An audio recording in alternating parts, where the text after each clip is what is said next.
Hi students, welcome to physics quiz program, especially for SSC aspirants. In this program, few questions are displayed on the screen.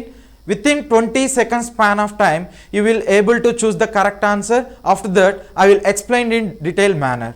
Okay, right. So here is the first question. Yes, your time starts now.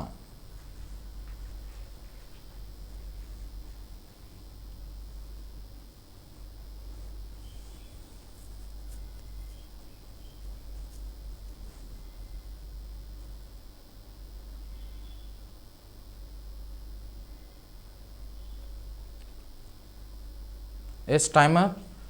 So question name ఇచ్చాడు చూడండి. Mirage is the best example for which of the following phenomena అంటున్నాడు. Mirage. Okay, so దేనికి best example ఇది? Total internal reflection అంటే option B అనేటువంటి దాన్ని తీసుకుంటాం. Option B అనమాట.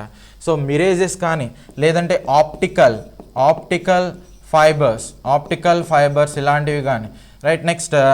నెక్స్ట్ వన్ వచ్చి సిగ్నల్ లైట్స్ అనేటువంటిది ఉంటాయి. సిగ్నల్ లైట్స్ నెక్స్ట్ లూమింగ్ అంటాం. Okay, looming. Next endoscopy, laparoscopy ఇలాంటి వాటన్నిటిలో కూడా. నెక్స్ట్ డైమండ్ గ్లిటరింగ్ నేచర్కి రెస్పాన్సిబుల్ ఫినామినా కూడా. డైమండ్ గ్లిటరింగ్ నేచర్కి రెస్పాన్సిబుల్ వన్. ఓకే, సో డైమండ్కి హైయెస్ట్ రిఫ్రాక్టివ్ ఇండెక్స్ ఉంటుంది 2.42. బట్ డైమండ్ గ్లిటరింగ్ క్యారెక్టర్కి రెస్పాన్సిబుల్ ఫినామినా ఏది? టోటల్ ఇంటర్నల్ రిఫ్లెక్షన్ అనేది చెప్తాం. సో మిరేజెస్ కావచ్చు. మిరేజెస్ అంటే ఏంటంటే చూడండి, ఇక్కడ ఇప్పుడు సమ్మర్ ఇలాంటి సీజన్లో మనం అబ్జర్వ్ చేసాం అనుకోండి, ఈ రోడ్డు మీద ఎక్కడో కొంచెం వాటర్ ఉన్నట్టుగా అనిపిస్తూ ఉంటుంది. ఓకే, కొంచెం వెట్గా ఉన్నట్టుగా అనిపిస్తుంది, కానీ దగ్గరికి వెళ్తే అక్కడ ఏమీ కూడా ఉండదన్నమాట. అలాంటి దాన్ని ఏమంటారంటే మిరేజెస్గా చెప్తారు. ఇప్పుడు ఒయాసిస్ అనేది అబ్జర్వ్ చేసిన దూరంగా ఎక్కడో వాటర్ సోర్సెస్ ఉన్నట్టుగా ఉంటాయి, కానీ మనం దగ్గరికి వెళ్తే అక్కడ ఏమీ ఉండవు. సో ఇవన్నీ కూడా ఏ రీజియన్ కిందకి వస్తాయి అంటే మిరేజెస్ కిందకి వస్తాయి. Next optical fibres. Who is father of optical fibres?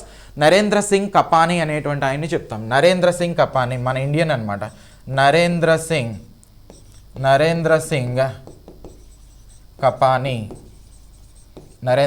Kapany father of optical fibres. Okay, right. So నార్మల్గా వెలాసిటీ ఆఫ్ లైట్ అనేటువంటిది తీసుకుంటే ఎంత ఉంటుంది? వ్యాక్యూమ్ కండిషన్లో 3 × 10⁸ అనేటువంటిది చెప్తాం. మరి ఆప్టికల్ ఫైబర్స్లో దీని యొక్క స్పీడ్ అనేది ఎంత ఉంటుందంటే అరౌండ్ 2.4 lakh km/s అనేది ఉంటుంది. 2.4 lakh km/s అనమాట అప్రాక్సిమేట్లీ. సో ఇప్పుడు ఈ డేటా ఇలాంటిది కావచ్చు. మనం జనరల్గా ఈ ఇంటర్నెట్ ఇలాంటి వాటి పర్పస్లో యూజ్ చేసేటువంటివి ఎక్కడో వాషింగ్టన్ డీసీ నుంచి ఒక ఇన్ఫర్మేషన్, అక్కడ ఉన్నటువంటి ఒక బిగ్గెస్ట్ లైబ్రరీ నుంచి ఒక ఇన్ఫర్మేషన్ని మనం హైదరాబాద్లో నుంచి మానిటరింగ్ చేస్తున్నాం అనుకోండి, డౌన్లోడ్ చేస్తున్నాం అనుకోండి, అక్కడి నుంచి ఇక్కడికి ఇన్ఫర్మేషన్ అనేది అంత ఫాస్ట్గా ఎలా వస్తుందంటే ఈ ఆప్టికల్ ఫైబర్స్ ద్వారా వస్తుందన్నమాట. ఓకే, సో ఈ వైర్స్ ద్వారా వచ్చేటువంటి ఇన్ఫర్మేషన్ చాలా ఫాస్ట్గా యాక్సెస్ అవుతుంది శాటిలైట్స్ నుంచి వచ్చేటువంటి వాటితో కంపేర్ చేస్తే, right. So who is father of optical fibres? Narendra Singh Kapany అనేటువంటి ఆయన్ని తీసుకుంటాం. ఓకేనా? సో వీటిలో కూడా ఏం జరుగుతుంది? ఎస్పెషల్లీ టోటల్ ఇంటర్నల్ రిఫ్లెక్షన్ అనేటువంటిది. సిగ్నల్ లైట్స్, ఇప్పుడు రెడ్ కలర్ కావచ్చు, ఇలాంటివి ఏవి సిగ్నల్ లైట్స్ తీసుకున్నా వాటిలో కూడా total internal reflection. Next looming అంటారు. లూమింగ్ అంటే ఏంటంటే సపోజ్ ఇలా ఒక బోట్లో మనం వెళ్తున్నాం అనుకోండి, ఇటు నుంచి కూడా ఒక బోట్ అనేటువంటిది వస్తుంది. సో ఈ బోట్ అనేది ఇక్కడ ఉన్నట్టుగా కనిపించాలి. ఓకే, సో మనం దూరం నుంచి చూస్తున్నప్పుడు ఇక్కడ ఉన్నట్టుగా కనిపించాలి, కానీ మనకి ఎలా కనిపిస్తుందంటే అది ఇలా కొంచెం ఎక్కువ హైట్లో ఉన్నట్టుగా, ఓకే, ఎక్కడో ఆ పైన ఉన్నట్టుగా కనిపిస్తూ ఉంటుంది. ఈ టైప్ ఆఫ్ ఫినామినాని జనరల్గా ఏమని కన్సిడర్ చేస్తారంటే లూమింగ్ అనేటువంటిదిగా చెప్తారు. నెక్స్ట్ ఎండోస్కోపీ, లాప్రోస్కోపీ అనేటువంటిది తీసుకుంటే ఇప్పుడు ఈ నాన్ సర్జికల్ ఆపరేషన్స్ అనేటువంటిది ఏవైతే ఉన్నాయో, అంటే ఈ స్ట్రెచ్చింగ్ అనేటువంటిది చేయకుండా డైరెక్ట్గా ఈ రోబోస్ ఇలాంటి వాటితో కానీ లేదంటే డైరెక్ట్గా ఒక పైప్ అనేటువంటిది లోపలికి పంపించి ఎక్కడైతే కట్ చేయాలో ఆ పార్ట్ని కట్ చేసి బయటికి తీసే తీసేస్తారు. అలా తీయటానికి ఆ ఏరియాని మనం మానిటరింగ్ చేయాలి కదా, అక్కడ లైట్ అనేది స్పెసిఫిక్గా ఫోకస్ అవ్వాలి కదా, అలా ఫోకస్ అవ్వడానికి ఈ టైప్ ఆఫ్ ఫినామినానే అక్కడ ఎగ్జిక్యూట్ అవుతుందన్నమాట లాప్రోస్కోపీ, ఎండోస్కోపీ రెండిట్లో. నెక్స్ట్ డైమండ్లో కూడా లైట్ అనేటువంటిది పాస్ చేసినప్పుడు మోస్ట్లీ అది డెన్సర్ మీడియం కాబట్టి సో లైట్ ఒక మీడియంలో నుంచి ఇంకో మీడియంలోనికి బెండ్ అవ్వాలి. కానీ అక్కడ ఏమవుతుందంటే అదే మీడియంలో ఇలా వెనక్కి వచ్చేస్తుంది అనమాట. అలా సేమ్ మీడియంలో బౌన్స్ బ్యాక్ అవటాన్ని ఏమంటారు అంటే ఈ టోటల్ ఇంటర్నల్ రిఫ్లెక్షన్ అనేటువంటిది చెప్తాం. Total internal reflection. ఒకసారి ఇక్కడ చూడండి, సపోజ్ ఇది డెన్సర్ మీడియం అంటే పార్టికల్స్ అనేటువంటిది ఎక్సెస్గా ఉండాలి, అలాంటి దాన్ని డెన్సర్ మీడియం అంటారు. ఇది వచ్చేసరికి రేరర్ మీడియం. ఓకే, సో అంటే డెన్సర్ మీడియంకి ఎగ్జాంపుల్గా నేను వాటర్ అనేటువంటి దాన్ని తీసుకుంటున్నాను. నెక్స్ట్ రేరర్ మీడియంకి ఎగ్జాంపుల్గా ఎయిర్ అనేటువంటి దాన్ని తీసుకుంటున్నాను. ఓకే, సో ఇక్కడ ఎయిర్లో పార్టికల్స్ అనేటువంటివి వాటర్తో కంపేర్ చేస్తే చాలా లో క్వాంటిటీలో ఉంటాయి. ఓకే, సో అందుకనే ఎయిర్ని ఏమంటున్నాం, రేరర్ మీడియం అంటున్నాం. పార్టికల్స్ ఎక్సెస్గా ఉంటే డెన్సర్ మీడియం అంటాం.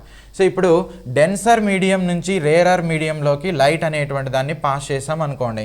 నీళ్ళల్లో ఒక లైట్ని పెట్టి ఇలా వేసినప్పుడు ఏమవుతుంది, ఆన్ చేసినప్పుడు కొన్ని ఆ వాటర్ నుంచి బయటకు వస్తాయి, కొన్ని ఆ వాటర్ లోపలే మళ్ళీ బౌన్స్ బ్యాక్ అనేటువంటిది అవుతాయి అన్నమాట. అందుకని వాటర్ లోపల కూడా ఏదో ఒక గ్లో ఉన్నట్టు ఉంటుంది. నెక్స్ట్ వాటర్ నుంచి కూడా ఏదో కొన్ని రేస్ అనేటువంటిది ఎమిట్ అవుతున్నట్టుగా కనిపిస్తుంది. ఓకే, మీరు ఇక్కడ ఈ పిక్లో అబ్జర్వ్ చేయొచ్చు. సో చూడండి, మోస్ట్లీ ఒక మీడియంలో నుంచి ఇంకో మీడియంలోకి వెళ్తే ఏమవ్వాలి, రిఫ్లెక్షన్ అనేటువంటిది జరగాలి. చూడండి, ఇది రిఫ్లెక్షన్ అనేటువంటిది జరుగుతుంది, రేస్ అన్నీ కూడా రిఫ్లెక్షన్ జరుగుతున్నాయి. ఇక్కడ యాంగిల్ అనేటువంటిది అబ్జర్వ్ చేస్తే ఫస్ట్ 20 degrees ఉంది, ఇంకా ఇంక్రీజ్ చేస్తే 30 degrees ఉంది, ఇంకా ఇంక్రీజ్ చేసినప్పుడు 40 degrees ఉంది, ఇంకా ఇంక్రీజ్ చేస్తే రైట్ 48.8 degrees అనేటువంటిది ఉంది. ఓకే, సో ఈ 48.8 degrees దగ్గర ఈ 48.8 degrees దగ్గర చూడండి, ఇక్కడ ఒక నార్మల్ అంటే ఒక ఇమాజినరీ లైన్ అనేటువంటిది తీసుకున్నాం. సో ఇక అక్కడి నుంచి ఇంకా లైట్ అనేటువంటిది వెళ్ళినప్పుడు మోస్ట్లీ ఏమవుతుంది, దీనిపైన వరకు కూడా ఒక మీడియంలో నుంచి ఇంకొక మీడియంలోకి వెళ్తుంది.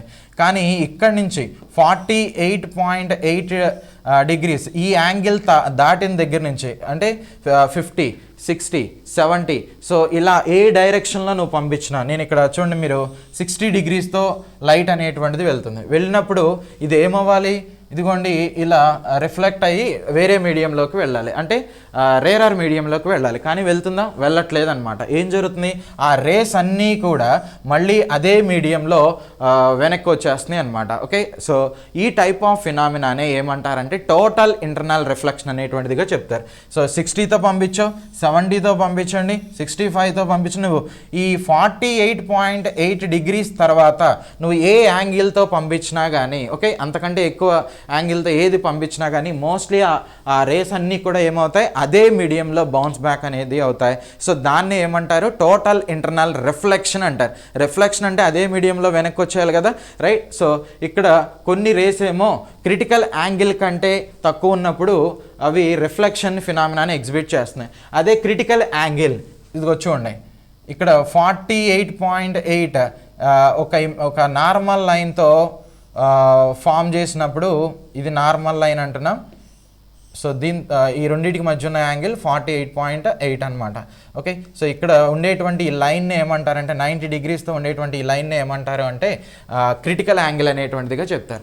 ఆ క్రిటికల్ యాంగిల్ని క్రాస్ అయ్యి ప్రతిదీ కూడా ఏమవుతుంది, అదే మీడియంలో బౌన్స్ బ్యాక్ అనేటువంటిది అవుతుంది. సో దీన్నే టోటల్ ఇంటర్నల్ రిఫ్లెక్షన్ అంటున్నాం. ఇక్కడ ఇంకొక ఇంపార్టెంట్ పాయింట్ ఏంటంటే వాటర్కి టోటల్ ఇంటర్నల్ రిఫ్లెక్షన్, ఆ క్రిటికల్ యాంగిల్ ఎంత, వాటర్కి క్రిటికల్ యాంగిల్ ఎంత, 48.8 degrees అనేటువంటిది చెప్తాం అనమాట. ఓకేనా, రైట్. సో ఎప్పుడు కూడా యాంగిల్ ఆఫ్ ఇన్సిడెంట్ అనేటువంటిది ఐ అనేది ఎప్పుడు కూడా ఎలా ఉండాలి, క్రిటికల్ యాంగిల్తో కంపేర్ చేస్తే ఎక్సెస్గా ఉండటం అనేది జరగాలి. అప్పుడే ఈ ఫినామినా అనేది ఎగ్జిక్యూట్ అవుతుంది అనమాట. ఏ ఫినామినా, టోటల్ ఇంటర్నల్ రిఫ్లెక్షన్ అనేటువంటిది. Okay, right. సో కాబట్టి దీనికి ఆన్సర్ అనేది ఏమని చెప్తాం, ఆప్షన్ బి అనేటువంటి దాన్ని తీసుకుంటాం, రైట్. సో నెక్స్ట్ క్వశ్చన్ చూడండి.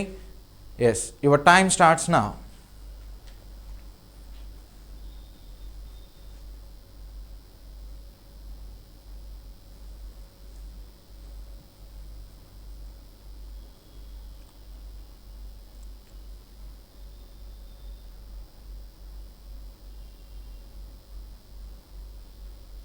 Yes, your time is up.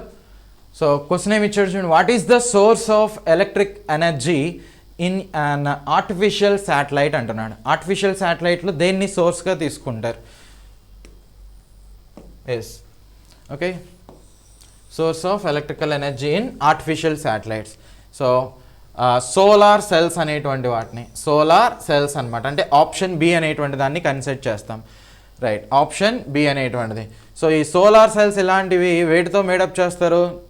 ఒకప్పుడు యుఎస్ ఇలాంటి కంట్రీస్ కనుక తీసుకున్నట్లయితే నియోడిమియం అనేటువంటిది, నికెల్ అనేటువంటిది, నెక్స్ట్ కాడ్మియం ఇలాంటి వాటిని యూజ్ చేసేవాళ్ళు. నికెల్, కాడ్మియం ఇలాంటి వాటిని యూజ్ చేసేవాళ్ళు. ఓకే, బట్ ఇప్పుడు స్పేస్లో ఈ సోలార్ సెల్స్, సన్ నుంచి వచ్చేటువంటి ఆ ఎనర్జీని ఏ బ్యాటరీస్లో స్టోర్ చేస్తున్నారంటే లిథియంతో చేసినటువంటి బ్యాటరీస్ని ఎక్కువగా యూజ్ చేస్తున్నారు అనమాట. లిథియం అయాన్ బ్యాటరీస్ని ఎక్కువగా యూజ్ చేస్తున్నారు. ఓకే, సో ఇప్పుడు సన్ నుంచి వచ్చేటువంటి ఆ ఎనర్జీని, ఆ హీట్ ఎనర్జీని మనం ఎలక్ట్రికల్ ఎనర్జీగా కన్వర్ట్ చేస్తాం. సో దీన్ని బ్యాటరీస్లో స్టోర్ చేయడం అనేది జరుగుతుంది. అది డీసీ ఫామ్లో స్టోర్ చేస్తాం, డైరెక్ట్ కరెంట్ ఫామ్లో. తర్వాత ఆ డీసీ అనేటువంటిది మళ్ళీ ఏసీగా కన్వర్ట్ అవ్వటం అనేటువంటిది జరుగుతుంది. ఓకేనా, రైట్. సో ఇక్కడ మనకి ఇచ్చినటువంటి ఆప్షన్స్లో తీసుకుంటే ఆప్షన్ బి అనేది సెట్ అవుతుంది, సోలార్ సెల్స్ అనేది. నెక్స్ట్ న్యూక్లియర్ రియాక్టర్స్ ఇలాంటివి చెప్తున్నారు. న్యూక్లియర్ రియాక్టర్స్ అనేటువంటివి ఎస్పెషల్లీ ఎక్కడ వాడతారంటే, ఇప్పుడు మార్స్ ఇలాంటి వాటి మీద ఏదన్నా ఒక రోబో ఇలాంటి వాటిని లాంచ్ చేశారనుకోండి, లేదంటే ఒక రోవర్ ఇలాంటి వాటిని లాంచ్ చేశారనుకోండి, అలాంటివి వర్క్ చేయడానికి వాటిల్లో ఈ టైప్ అంటే న్యూక్లియర్ ఫ్యూయల్స్ని వాడతారే తప్ప న్యూక్లియర్ రియాక్టర్స్ ఇలాంటి వాటిని జనరల్గా ఏమీ యూజ్ చేయరనమాట. సో న్యూక్లియర్ ఫ్యూయల్ అంటే న్యూక్లియర్ రియాక్టర్ అక్కడ ఉండాలి కదా అని మీకు డౌట్ రావచ్చు.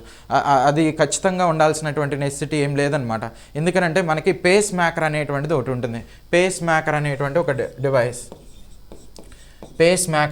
ఒక డివైస్ ఉంటుందన్నమాట.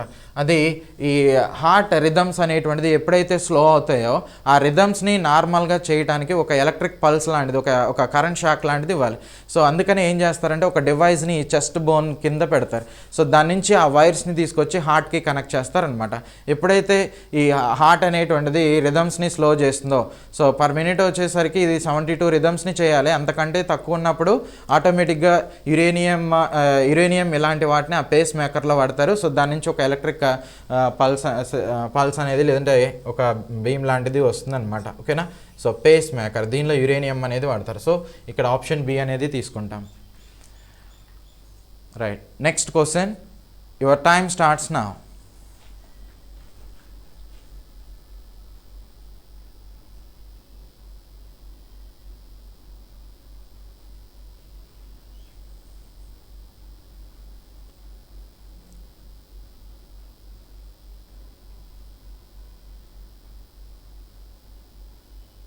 Yes, time up. The optical instrument that is used by army personnel to see their enemies while hiding themselves is, right. So army ఇలాంటి వాళ్ళు జనరల్గా ఏ టైప్ ఆఫ్ డివైస్ని యూజ్ చేస్తారంటే, ఇలా హైడింగ్ చేసినప్పుడు బంకర్స్ ఇలాంటి వాటిలో నుంచి బయట ఎవరైతే వస్తున్నారో వాళ్ళని అబ్జర్వ్ చేయడానికి ఈ టైప్ ఆఫ్ డివైస్ అనేది ఉంటుంది.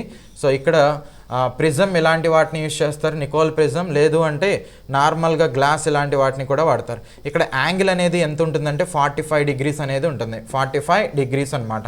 సపోజ్ ఇక్కడ ఎవరైనా పర్సన్ అనేటువంటి వాడు ఉన్నాడు అనుకోండి, వాడి ఇమేజ్ అనేది రిఫ్లెక్షన్ అనేటువంటి ప్రాపర్టీని బేస్ చేసుకుని, reflection, okay. So first reflection ప్రాపర్టీని బేస్ చేసుకుని ఇక్కడ పడుతుంది, నెక్స్ట్ అది దీని మీద పడటం జరుగుతుంది. సో ఆ పర్సన్ డైరెక్ట్గా అబ్జర్వ్ చేస్తాడనమాట. ఇక్కడ మనం గుర్తుపెట్టుకోవాల్సింది, పెరిస్కోప్లో ఏ ప్రిన్సిపల్ని బేస్ చేసుకుని మనం అబ్జర్వ్ చేస్తామంటే రిఫ్లెక్షన్. సో దానిలో ఏ టైప్ ఆఫ్ వాటిని వాడతారు, నికోల్ ప్రిజంని కానీ లేదంటే నార్మల్గా గ్లాసెస్ని కానీ వాడతారు. సో ఈ ప్లెయిన్ గ్లాసెస్ ఇలాంటి వాటిని వాడతారనమాట. అక్కడ బాండ్ యాంగిల్ అనేది ఎంత ఉంటుంది, 45 డిగ్రీస్ అనేటువంటిది ఉంటుంది.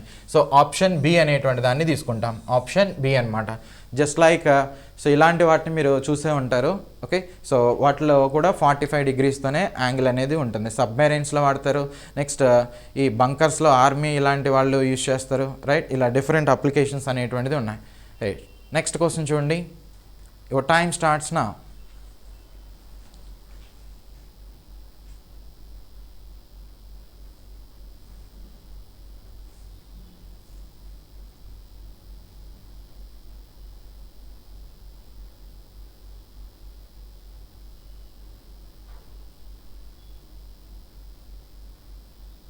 Yes time up.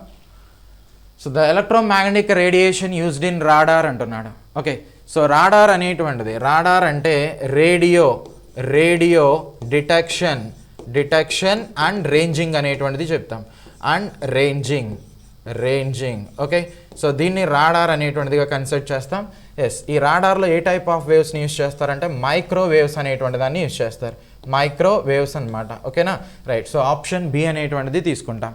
సో ఇది ఏం చేస్తుందంటే, ఏదైనా ఒక ఆబ్జెక్ట్ అనేది ఉందనుకోండి, ఇలా ఒక ఆబ్జెక్ట్ అనేది ఉంది, రైట్. ఈ ఆబ్జెక్ట్ అనేటువంటిది శాటిలైట్లోని ఇది కూడా వన్ ఆఫ్ ద పార్ట్గా చెప్తాం. శాటిలైట్స్లో ఉంటాయి. నెక్స్ట్ ఈ ఎర్త్ మీద నుంచి కూడా అనలైజ్ చేయొచ్చు, రైట్. సో ఈ శాటిలైట్ నుంచి వచ్చే వన్ ఆఫ్ ద పార్ట్ ఈ రాడార్ అనేది, దీని నుంచి మైక్రోవేవ్స్ అనేది దీని మీద ఇన్సిడెంట్ చేస్తారు. సో ఇన్సిడెంట్ చేసిన తర్వాత ఇవి దీనికి తగిలి ఏమవుతాయి, ఇలా రిఫ్లెక్ట్ అవ్వటం అనేది జరుగుతుంది. ఓకే, ఆ రిఫ్లెక్టెడ్ రేస్ ఏవైతే ఉన్నాయో వాటిని ఈ రాడార్లో ఉన్నటువంటి అబ్జార్బర్ రిసీవర్స్ అనేటువంటిది తీసుకుని ఈ ఫ్రీక్వెన్సీని బేస్ చేసుకుని, ఓకే, ఇప్పుడు రిఫ్లెక్టెడ్ వేవ్ యొక్క ఫ్రీక్వెన్సీని బేస్ చేసుకుని, సో ఇది ఎంత వెలాసిటీతో వెళ్తుంది, రైట్, డాప్లర్ ఎఫెక్ట్ ఇలాంటి వాటిని బేస్ చేసుకుని ఎంత వెలాసిటీతో మూవ్ అవుతుంది, ఒకవేళ వాటిలో ఏమైనా ఎక్స్ప్లోజివ్ కాంపౌండ్స్ ఉన్నాయా, ఇలాంటి వాటిని అనలైజ్ చేయొచ్చు అనమాట. సో రాడార్ అనేటువంటి టెక్నాలజీని యూస్ చేసి. ఓకే, సో అదే వాటర్లో ఉండేటువంటి వాటి గురించి అనలైజ్ చేయాలి అంటే, ఇది ఓన్లీ ఈ ల్యాండ్ మీద కావచ్చు, లేదంటే ఎయిర్లో ఉండేటువంటి ఆబ్జెక్ట్స్ని గురించి అనలైజ్ చేయడానికి రాడార్ అనే టెక్నాలజీని వాడతారు. మరి వాటర్లో ఉండేటువంటి వాటి గురించి అనలైజ్ చేయడానికి దేన్ని యూజ్ చేస్తారు అంటే సోనార్ అనేటువంటి టెక్నాలజీని వాడతారు. సోనార్ అంటే సౌండ్ నావిగేషన్ అండ్ రేంజింగ్ అనేటువంటిది చెప్తాం. సౌండ్ నావిగేషన్ అండ్ రేంజింగ్ అనేటువంటిది అనమాట. సో దీనిలో యూజ్ చేసేటువంటి ఆ రేస్ ఏంటంటే అల్ట్రాసోనిక్ సౌండ్స్ అనేటువంటి దాన్ని యూజ్ చేస్తారు.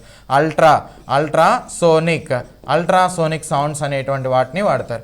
అల్ట్రాసోనిక్ సౌండ్స్ అంటే గ్రేటర్ దాన్ 20,000 హెడ్జెస్ కనుక ఉంటే అటువంటి వాటిని అల్ట్రాసోనిక్ సౌండ్స్ అనేటువంటిది చెప్తాం.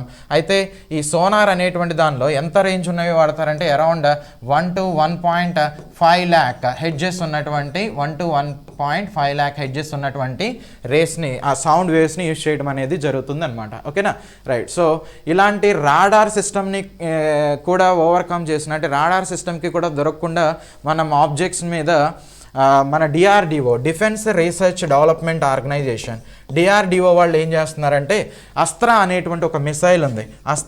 ఈ అస్త్రా అనేటువంటి missile air to air missile అనమాట. ఎయిర్ టు ఎయిర్ మిసైల్ అనేది చెప్తాం. సో ఇది 15 kgs ఆఫ్ వార్ హెడ్ని బిహేవ్ చేస్తుంది. సో అంత పేలోడ్ని క్యారీ చేయగలుగుతుంది అనమాట. అరౌండ్ 150 kilometers డిస్టెన్స్లో ఉన్నటువంటి 110 to 150 kilometers డిస్టెన్స్లో ఉన్నటువంటి టార్గెట్ని ఈజీగా కొలాప్స్ చేస్తుంది. సో వీళ్ళు డిఆర్డిఓ వాళ్ళు ఏం చేస్తున్నారంటే ఈ అస్త్రా అనేటువంటి మిసైల్ మీద C60 అనేటువంటి ఒక మెటీరియల్తో కోటింగ్ ఇస్తున్నారు. ఇలా కోటింగ్ ఇవ్వటం వల్ల ఏమవుతుందంటే, ఓకే, సో ఇది అస్త్రా అనేటువంటి మిసైల్ అనుకోండి. ఇప్పుడు రాడార్ సిస్టమ్ నుంచి వచ్చినటువంటి ఆ మైక్రోవేవ్స్ దీని మీద పడతాయి, బట్ రిఫ్లెక్ట్ అవ్వవు అనమాట. ఆ వేవ్స్ అన్నిటినీ కూడా మోస్ట్లీ అబ్జార్బ్ చేసేస్తుంది. ఇటువంటి టెక్నాలజీని ఏమంటారంటే స్టెల్త్ టెక్నాలజీ అంటారు. Stealth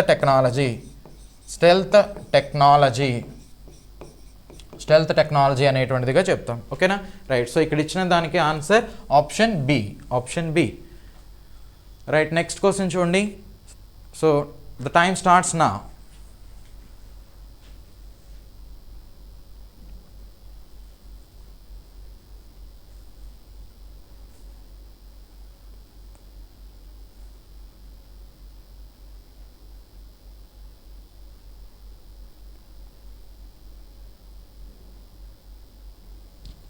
Yes, time up. The radius of the orbit of geostationary satellite అంటున్నాడు. ఎస్, జియోస్టేషనరీ శాటిలైట్స్ జనరల్గా ఎంత హైట్లో, ఎంత ఆల్టిట్యూడ్లో వీటిని లాంచ్ చేస్తారు అంటే 36,000 కిలోమీటర్ హైట్లో వీటిని లాంచ్ చేయడం అనేది జరుగుతుంది అనమాట. అంటే ఆప్షన్ ఏ అనేటువంటిది కన్సిడర్ చేస్తాం. Okay, right. సో ఇక్కడ ఎస్ ఈక్వేటర్ అనేటువంటిది ఉంటుంది. ఈక్వేటర్ ఈ ఈక్వేటర్ మీద ఈ జియో స్టేషనరీ శాటిలైట్స్ అనేటువంటి వాటిని లాంచ్ చేస్తారు. ఎందుకని ఈక్వేటర్ మీద 36,000 కిలోమీటర్ ఆల్టిట్యూడ్లో వీటిని లాంచ్ చేయాలి అండ్ ఆర్బిట్లోనే అక్కడే ఎందుకు లాంచ్ చేయాలి అంటే, ఇప్పుడు ఇండియా నుంచి ఒక శాటిలైట్ అనేటువంటిది పంపించాం అనుకోండి, ఇన్సాట్ ఇలాంటి వాటిని పంపించాం. ఓకే, సో ఇది ఎక్కడ తిరగాలి? ఇండియా మీదే తిరగాలి. సో ఇండియా ఇప్పుడు 2 o'clockకి పంపించాం అనుకుందాం. సో ఇది ఇక్కడి నుంచి ఆర్బిట్లోకి వెళ్ళడానికి ఒక 10 minutes టైం పడుతుంది అనుకోండి. ఓకే, సో 10 minutesకి ఇండియా అనేటువంటిది ఇదిగోండి ఇలా కొంచెం ఆ డైరెక్షన్ని చేంజ్ చేసుకుంటే, ఎర్త్ అనేది రొటేట్ అవుతుంది కదా, రైట్. సో ఇలా రొటేట్ అవుతున్నప్పుడు ఇండియా అనేటువంటిది ఇటువైపు వచ్చింది. కానీ రాకెట్ అనేటువంటిది ఇదిగోండి ఇలా వెళ్ళి ఇక్కడే ఉందనుకోండి, అది పక్కన ఉన్నటువంటి పాకిస్తానో లేదంటే చైనా మీదో ఫోకస్ చేస్తుంది అనమాట. అందుకనే ఏ కంట్రీ లాంచ్ చేసినటువంటి శాటిలైట్స్ అదే కంట్రీ మీద లొకేటెడ్ అయి ఉండడం కోసం ఒక ఆర్బిట్ అనేటువంటిది జనరల్గా కన్సిడర్ చేస్తారు. ఆర్బిట్ ఈ జియో స్టేషనరీ ఆర్బిట్గా చెప్తాను. 36,000 కిలోమీటర్ ఆల్టిట్యూడ్లో వీటిని లాంచ్ చేయడం అనేది జరుగుతుంది. సో అలా లాంచ్ చేసినప్పుడు ఎర్త్ అనేది కంప్లీట్గా సెల్ఫ్ రొటేషన్ చేయడానికి అప్రాక్సిమేట్లీ 24 hours టైం పడుతుందని చెప్తాం. అదేవిధంగా ఈ 36,000 కిలోమీటర్స్ హైట్లో లాంచ్ చేసినప్పుడు ఇది కూడా కంప్లీట్గా ఒక రొటేషన్ అనేటువంటిది చేయడానికి ఎంత టైం పడుతుందంటే 24 hours టైం అనేటువంటిది పడుతుంది. ఓకే, సో ఎర్త్కి 24 hours, దీనికి 24 hours. సో ఎక్కడున్నప్పుడు దీనికి 24 hours వచ్చింది? 36,000 కిలోమీటర్స్, అప్రాక్సిమేట్లీ 36,000 కిలోమీటర్స్ ఆల్టిట్యూడ్లో ఉన్నప్పుడు వచ్చింది. సో అందుకని అటువంటి ఆర్బిటాల్ని ఏమంటారంటే సింక్రోనస్ ఆర్బిట్ అనేటువంటిదిగా కూడా కన్సిడర్ చేస్తారు. సో దీనికి ఆన్సర్ వచ్చి ఆప్షన్ ఏ అనమాట, right. So yes, next question, your time starts now.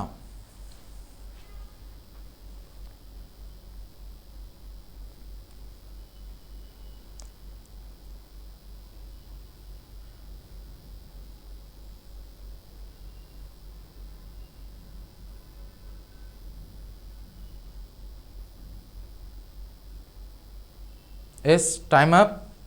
Yes, pick the wrong statement from the following అంటున్నాడు. So option A light year is the unit of time అంటున్నాడు, right. So option A అనేది తీసుకుంటే light year is the unit of time, ఇదే wrong answer అనమాట. Yes, light year. ఈ light ఇయర్ని డిస్టెన్స్ని measure చేయడానికి యూజ్ చేసేటువంటి యూనిట్ అనమాట.